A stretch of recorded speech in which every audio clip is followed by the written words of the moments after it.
Dear students, आज हम सब समाकलन पढ़ेंगे।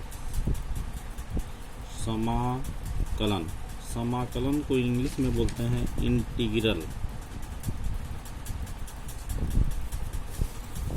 इंटीग्रल्स। समाकलन पढ़ने से पहले हमें अवकलन भली भांति आना चाहिए। अवकलन अच्छी तरह से आना चाहिए, फार्मूले सभी याद होने चाहिए। तो एक बार मैं अवकलन थोड़ा सा शॉर्ट में मैं बता रहा हूँ। अवकलन में हम लोग करते क्या थे, कोई फलन दिया रहता था तो हम उसका समाकलन करते थे और लिखते थे x के सापेक्ष समाकलन, x के सापेक्ष अवकलन करने पर d/dx लिखते थे, d/dx ऑफ साइन x। हम लोग जानते हैं d/dx साइन x फार्मूला याद है, क्या होता था, cos x। तो यहाँ से हमें साइन x का अवकलन मिल गया cos x। साइन x का अवकलन करने पे जो cos x मिला, ये cos x क्या है, अवकल गुणांक है। साइन x का अवकल गुणांक क्या है, cos x है। अवकल गुणांक मतलब डिफरेंशियल कोफिशिएंट। अवकल गुणांक, डिफरेंशियल कोफिशिएंट, डिफरेंशियल कोफिशिएंट। और ये अवकलन करने की जो प्रोसेस अपनाया गया, अवकलन करने के लिए जो प्रक्रिया, जो प्रक्रम अपनाया गया, उसे क्या बोलते हैं, डिफरेंशिएशन। ये डेरिवेटिव्स हमने ज्ञात किया है, इसको बोलते हैं डेरिवेटिव्स।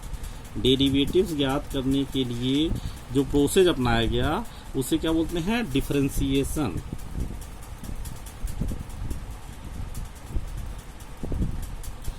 डिफरेंशिएशन क्या है, differentiation process of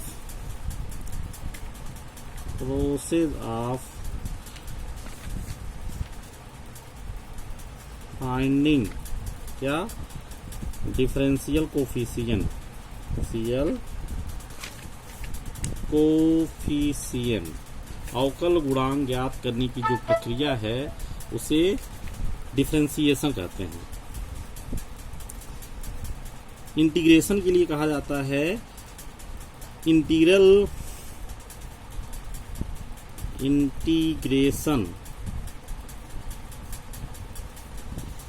process of integral.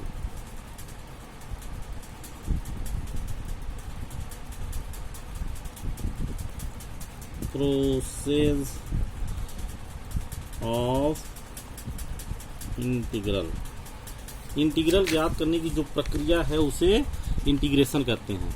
Integration के विषय में कहा जाता है, इंटीग्रेशन इज इनवर्स या कह लें reverse process of differentiation. Integration is inverse process of differentiation, मतलब समाकलन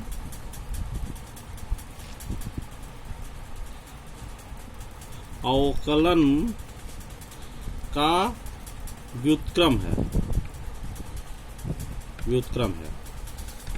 है, अर्थात समाकलन को प्रति अवकलज भी कहते, समाकलन को प्रति अवकलज भी कहते हैं। एंटी डेरिवेटिव, इंटीग्रल तो क्या बोलते हैं, एंटी डेरिवेटिव्स प्रिमिटिव जो होते हैं प्रिमिटिव, एंटी डेरिवेटिव प्रिमिटिव, और ठीक है इंटीग्रल का यहाँ पे जो साइन है उसके बारे में बात हो। इंटीग्रेशन का ये चिन्ह होता है, ये कोई फलन fx है और उसका इंटीग्रेशन करना है तो हम लोग इस तरह लिखते हैं। यहाँ पे ये जो चिन्ह है ये इंटीग्रेशन का साइन है। इंटीग्रेशन का साइन ये कहाँ से लिया गया है? इंटीग्रेशन का अर्थ होता है की मीनिंग होती है समेशन। समेशन कहाँ से आया है? सम से। तो सम का ये जो s है, सम का ये जो s है, इसी s को थोड़ा खींच के लिखा गया है, तो यहाँ से ये बना इंटीग्रेशन का साइन। और ये साथ में जो x लिखा हुआ है ये क्या है? किसके रिस्पेक्ट में किया जा रहा है? समाकलन किसके सापेक्ष हो रहा है? किस राशि के सापेक्ष, किस वेरिएबल के सापेक्ष हो रहा है? x क्या है? वेरिएबल है।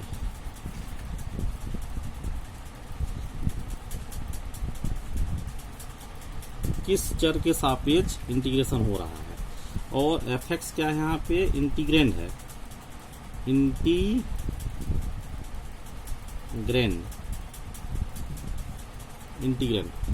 इंटीग्रेंड मतलब समाकलन, जिसका समाकलन किया जा रहा है उसको क्या बोलते हैं? इंटीग्रेंड। ठीक है, अब हम लोग, ये तो हो गया चिन्ह की बात। यहाँ पे जो कहा गया इंटीग्रल के लिए कि इंटीग्रल समाकलन जो है अवकलन का प्रतिलोम है, व्युत्क्रम है, उसके बारे में देखा जाए, उसको कहाँ से क्यों कहा जा रहा है।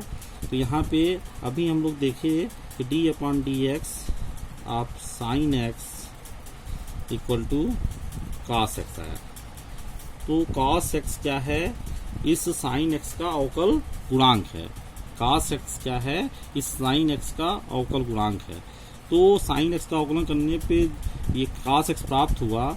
यदि cos x का समाकलन हम कर दें, cos x का समाकलन कर दें तो हमें ये साइन x प्राप्त होता है। cos x का समाकलन कर दें, देखें d/dx ऑफ साइन x, यहाँ पे प्रोसेस से करते हुए आए और क्या प्राप्त हो गया? cos x। तो ये तो हो गया अवकलन। अब इसका यहाँ से हम चलें cos x का समाकलन कर दें, समाकलन कर दें तो हमें क्या मिल जाता है? साइन x मिल जाता है। इसीलिए समाकलन को समाकलन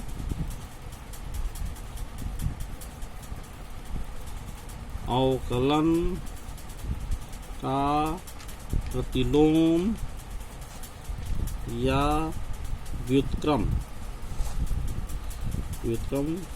कहा जाता है। अब यहाँ पे ये देखना हमारे लिए जरूरी है कि हम साइन x का अवकलन करें